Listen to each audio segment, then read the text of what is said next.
them. Oh, and of course it jumps onto my screen. Okay. So welcome back to episode 2 of 10-minute well-being tips for managers. Let's get started. So last week, we defined what is well-being. We talked about why we should be looking at well-being in the workplace. And we answered how we're going to address well-being on your teams over the course of the year. And this week, we're introducing leadership. Now, for those of you who joined us last week, the figure on the right of this slide should look familiar. This is our culture of health framework, and there are 6 building blocks.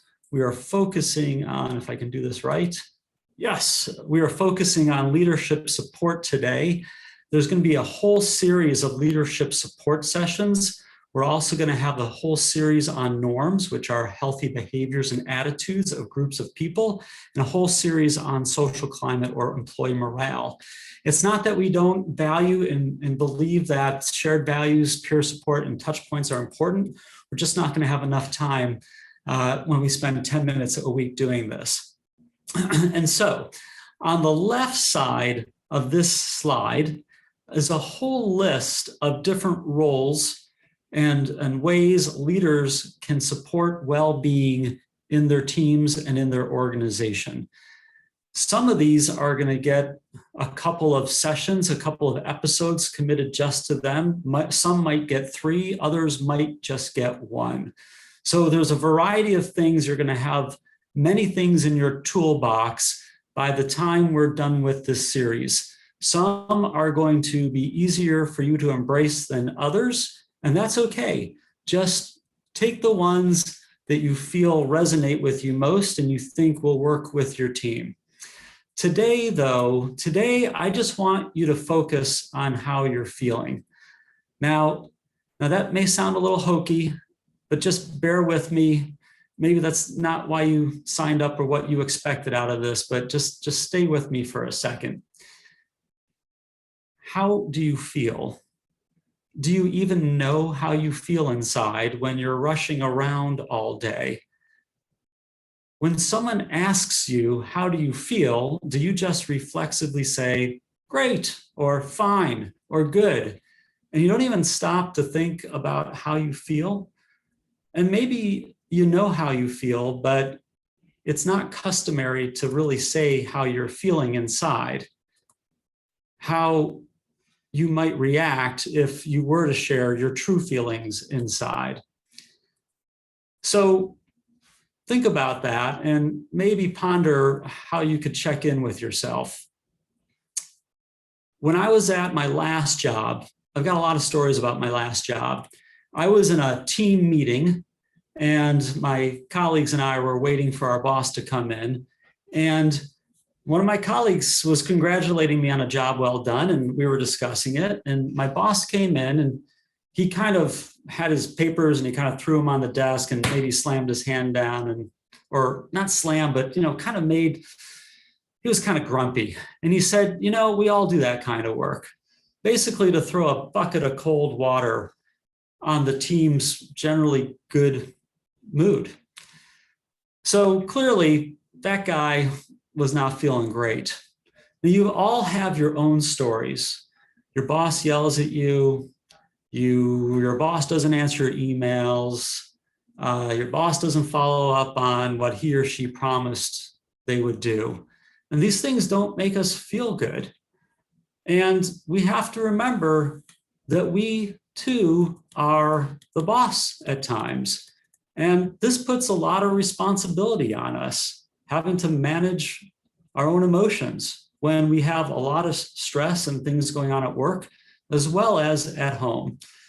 But this idea about how we're feeling in the moment is really important because it impacts not only how others on your team are feeling in the moment, but whether or not they want to be around you. In a study of 10,000 job seekers, when asked what was the #1 reason why they were seeking a new job, 42% said because of their manager.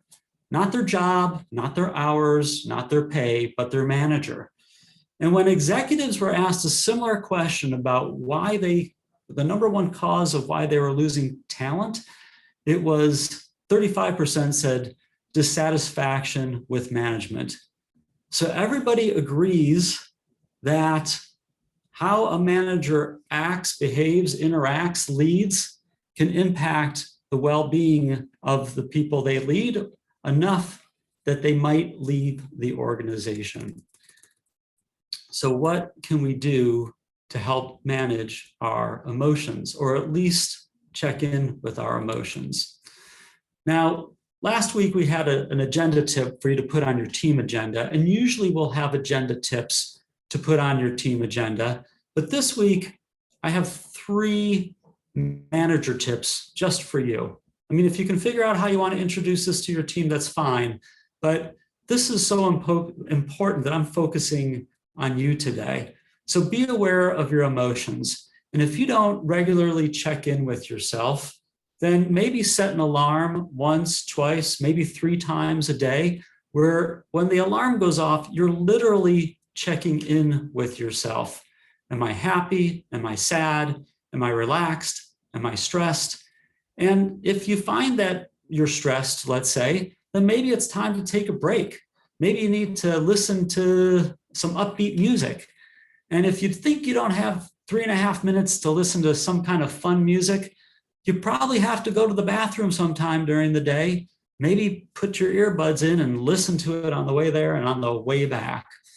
You know, sometimes people practice things like mindfulness and yoga for the mere act of building the habit of understanding how they feel inside. So it doesn't just have to be an emotional feeling, it could be a physical feeling as well. If you have a headache, maybe that's from stress. If your neck hurts, maybe you're not sitting well at your desk. And if you're in pain, that might make you grumpy. If you're hungry, I know that right before dinner, if we eat too late, I get a little bit hangry, I have to admit.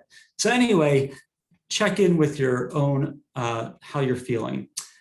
Number 2, practice self-care. Self-care is not selfish. In fact, when you're feeling well, it's going to help those people around you. This is so important that Carolyn is going to spend a whole episode on practicing self-care. I think that's in about 3 weeks. Number 3, be nice. Now, I know that sounds simple, and please don't be offended. I know that I need reminding to be nice. When we're under a lot of stress and if we're exhausted, it can be sometimes difficult to remember to be nice. Now, when I was getting ready for this, I realized I have this little thing on my computer frame. So I don't know if you can see it. Oh gosh. Okay, well, you're gonna have to believe me. It says smile. Okay, so I wrote that and put it on my frame of my computer because I need to remember that, you know what, I need to smile more. So anyway, please check in, try to be nice. So Tara's going to put in a link for you to answer 2 questions. Please do that before you leave. I've got just a couple more things to say before we go to Q&A. Next week, we'll stay on leadership. We're going to talk about how to share the well-being vision with your team. As a reminder, these are all the resources we have for you. If you missed last week's session, we will get it up on the Office of Wellbeing website at some point. Please join us on the Twitterverse and the Instagramverse. If you and your team, or your team are doing something that you want to share with the Hopkins community, send it to us. We'll post it. And that's a great way of building team spirit around well-being. With that, I'm going to ask Meg to stop